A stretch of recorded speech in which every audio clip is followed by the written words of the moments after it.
Hello, and welcome to Digital Science Saturday. My name is Jacqueline, and today I'm going to show you how to make a point intercept quadrat. That sounds kind of strange. What is a point intercept quadrat? A point intercept quadrat is a tool used by scientists to help quantify biodiversity in different habitats. Biodiversity. Bio means life, and diversity means a variety. Biodiversity of species is how many different species live in an ecosystem or habitat. It is important not only to scientists, but everyone that enjoys the outdoors, that we study many different organisms that inhabit the world around us. This may feel tedious. Could you imagine having to count every single ant, mushroom, or flower you saw? We would never be able to stop counting. So scientists have come up with a way to take small samples of biodiversity instead. There are many different ways to count biodiversity. Here are some ecologists and biologists using point intercept quadrats to collect data in the field. Today, I'm going to show you how to make a point intercept quadrat using items found in and around your home. Now, there's a lot of different ways that we can make our quadrat. One way is you can use a wire hanger and some string. You would bend your wire hanger into a square and then use the string to make a grid. Another fun material to use are pipe cleaners. If you're going to make a quadrat out of pipe cleaners, you're going to need about 10 pipe cleaners. And it's going to look a little something like this. Last but not least, you can use some sticks that my dog helped me find outside, some twine, and a pair of scissors. Are you ready to get started? Fantastic.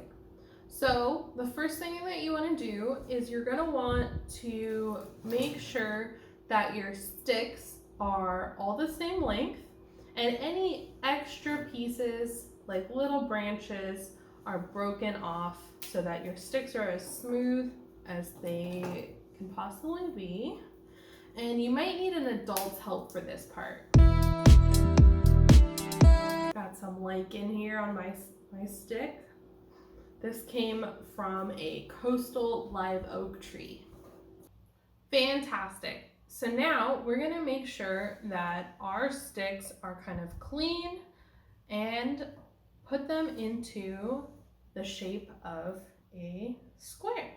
Next, we're going to use our twine or ribbon or string or glue, and we are going to tie our four corners together.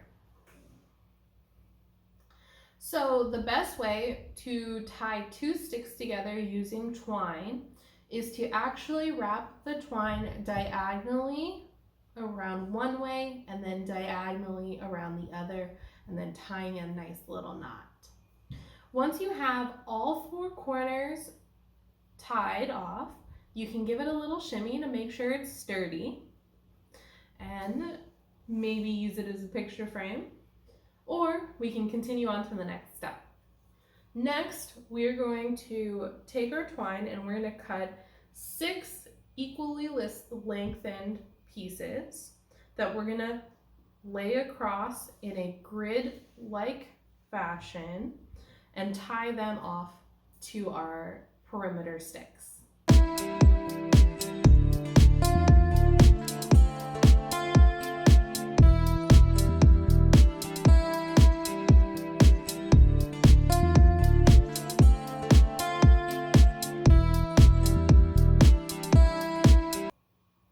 When tying your string to your sticks, you want to make sure that your strings are equal distance apart and they're a little bit taut. So this one here is a little too loose. You want it just to be just enough to move a little bit.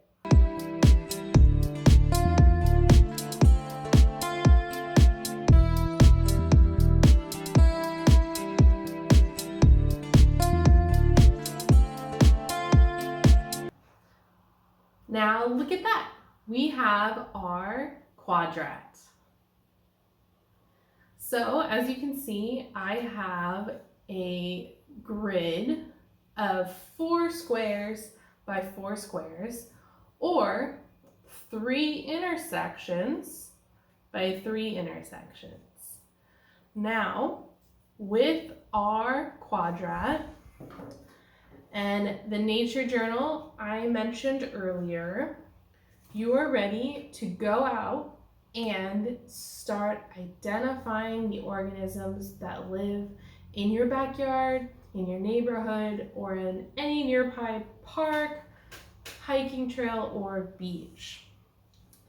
The best way to use your Point Intersect Quadrat is find a place where you want to take a closer look at the organisms living there. Put your quadrat down in that habitat, and inside of your square you can count all of the moving organisms. So things that might not stay stationary for very long. So if you see a lizard, or maybe an ant or a bee, you can count those in your biodiversity count. Next, after you've taken a note of what mobile or fast-moving organisms moved out of your quadrat, you can go to each intersection or each point and identify what you see there. Now if I use, let's say I use my mouse pad, I could go, here I see my table, and then here I see my mouse pad, my mouse pad is on this point, again on my mouse pad's on this point, table, and the rest of my points are table. Now this is a really fun thing. You can go around your house even and use your quadrats to count up your different surfaces.